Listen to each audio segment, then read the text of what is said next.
देख रहे हैं न्यूज़ फॉर नेशन और मैं हूं सांत्वना आपके साथ। होली का त्यौहार आने वाला है और इसका रंग अब राजनीतिक पार्टियों पर भी खूब चढ़ रहा है। एलजेपी रामविलास के राष्ट्रीय अध्यक्ष और जमुई के सांसद चिराग पासवान होली के रंग में रमते हुए नजर आए। आपको बता दें कि वो अपने पार्टी के कार्यकर्ताओं के साथ मिलकर अपनी संसदीय क्षेत्र में होली कार्यक्रम में शिरकत करने पहुंचे, जहां पर उन्होंने जमकर सभी कार्यकर्ताओं को, समर्थकों को, नेतागणों को जमकर रंग लगाया। साथ ही साथ इस पूरे कार्यक्रम में वो झाल बजाते हुए भी नजर आए। इस मौके पर चिराग पासवान बेहद खुश दिखे। उन्होंने कार्यक्रम को संबोधित करते हुए बिहार वासियों की मंगल कामना की, सभी को होली की शुभकामनाएं भी दी और उन्होंने कहा कि इस कार्यक्रम में वो बेहद खुश है। साथ ही साथ होली का जो त्यौहार है वो रंगों का त्यौहार है, वो खुशियों का त्यौहार है और ये सबको एक करता है और इस मौके पर वो भी चाहते हैं कि बिहार में एकता बनी रहे, बिहार का आने वाला भविष्य बेहद उज्जवल हो। पहले आप देखिए तो कि किस तरीके से चिराग पासवान वहां पर माहौल बना रहे हैं। होली का जो रंगारंग कार्यक्रम वहां पर चल रहा है उसमें चिराग पासवान किस तरीके से रमते हुए नजर आ रहे हैं। साथ ही साथ एलजेपी रामविलास के राष्ट्रीय अध्यक्ष और जमुई सांसद चिराग पासवान किस तरीके से कार्यक्रम को संबोधित कर रहे हैं, अपने कार्यकर्ताओं और समर्थकों से क्या कुछ बातें उनकी तरफ से कही गई है और होली को लेकर उनका क्या कुछ संदेश है पूरे बिहार वासियों के लिए, छोड़े जाते हैं उनके पूरे बयान। प्यार के लिए, स्वागत के लिए, सम्मान के लिए आज हम लोग होली मिलन के अवसर पर हम लोग एकत्रित हुए हैं, जहां एक तरफ आप सबको मैं होली की शुभकामनाएं देता हूं, वहीं मैं ये भी मानता हूं कि लगभग पिछले 2-3 साल हमारे लिए, हमारे प्रदेश के लिए, हमारे देश के लिए संकट बड़े जरूर रहे। जिस तरीके से पिछले 2 साल से कोरोना महामारी ने अपने पैर फैला रखे थे, जिसकी वजह से यकीनन पिछले 2 साल से होली को हम लोग उस तरीके से नहीं मना पाए जिस तरीके से हम लोग साल दर साल हम लोग मनाते आए हैं।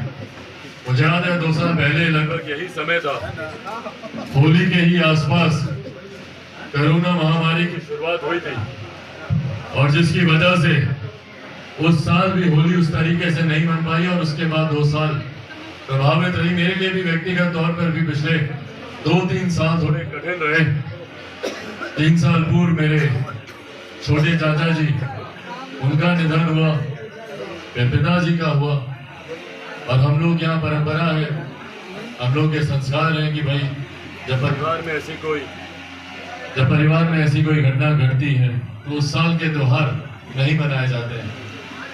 आज एक लंबे समय के बाद न सिर्फ लोजपा परिवार में बल्कि देश में, प्रदेश में होली को एक भव्य तरीके से मनाया जा रहा है। मैं उम्मीद करता हूं और विश्वास रखता हूं कि जहां एक तरफ होलिका दहन के साथ तमाम नकारात्मक शक्तियों का दहन हो, वहीं अगले दिन जब हम लोग विभिन्न रंग एक दूसरे के ऊपर छिड़के तो वो रंग न सिर्फ खुशियों के हों बल्कि सामाजिक एकता के हों, सामाजिक समानता के हों, भाईचारे को बढ़ावा देने वाले ये रंग हों। तो उम्मीद करता हूं कि इस होली के पर्व के साथ हम सब के जीवन में भी खुशियों के, विकास के, तरक्की के नए रंग आए। आने वाला साल हम सबके लिए बेहतर साल हो, खुशियां लेकर आए। ये उम्मीद करता हूं एक सांसद के तौर पर भी आप सबको पुनः यह विश्वास दिलाता हूं कि विपरीत परिस्थितियों में भी मेरा एक ईमानदार प्रयास रहा। आप सब जानते हैं कि आज की तारीख में आपका सांसद जिस भूमिका से गुजर रहा है, बिहार पर राज करने की नहीं, बिहार पर नाज करने की लड़ाई लड़ रहा हूं मैं। तमाम बड़ी बड़ी शक्तियां मुझे समाप्त करने का प्रयास कर रही है। प्रदेश के मुख्यमंत्री से लेकर मेरे अपने परिवार के कई सदस्यों ने पिछले कुछ समय में व्यक्तिगत महत्वाकांक्षाओं को लेकर मेरी राजनीतिक हत्या, मेरी समाप्ति का उन्होंने प्रयास किया। उस वक्त आप सब एक मजबूत ताकत के तौर पर आप लोगों ने ना सिर्फ मेरा साथ दिया बल्कि मुझे नई मजबूती के साथ खड़ा करने में आप लोगों का एक विशेष योगदान रहा है। पुनः ये विश्वास दिलाता हूं कि जो विश्वास लगभग पिछले 8 साल से आप लोग ने मुझ पे बरकरार रखा है, विपरीत परिस्थितियों में राज्य सरकार से लड़ते हुए, तमाम बड़ी बड़ी शक्तियों से लड़ते हुए भी अपने क्षेत्र को विकास की राह पर लेकर जाऊं, मुख्य धारा के साथ जोड़ूं, ये मेरा प्रयास रहा है। पर इस अवसर पर यह आग्रह जरूर करूंगा कि आधी अधूरी शक्ति आपके मकसद को पूरा नहीं कर पाती है। आधी अधूरी शक्ति आपके लक्ष्य को प्राप्त करने में कई तरीके की बाधाएं उत्पन्न करती है। आने वाले समय में मैं चाहूंगा कि न सिर्फ एक सांसद के तौर पर आप मुझे पूर्ण शक्ति दें, बल्कि बिहार में भी लोक जनशक्ति पार्टी रामविलास की पूर्ण बहुमत की सरकार बनाकर बिहार में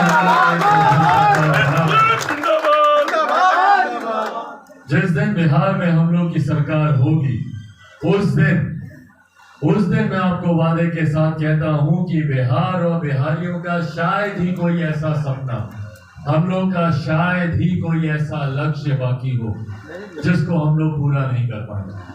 आज की तारीख में जो सरकार है, जो मुख्यमंत्री है, आप सब जानते हैं भैया कि किस तरीके से वो न सिर्फ मुझे, मेरे पिताजी, हम लोग की पार्टी को निरंतरता में, और सिर्फ हम ही लोग ही नहीं, विकास में सबसे बड़े बाधक अगर कोई रहे हैं तो मुख्यमंत्री नीतीश कुमार ही रहे। आज की तारीख में जहां एक के बाद एक भारतीय जनता पार्टी कई राज्यों में मजबूती से अपना परचम लहरा रही है, वहीं बिहार में भाजपा हो, लोजपा हो, तमाम तरीके के जितने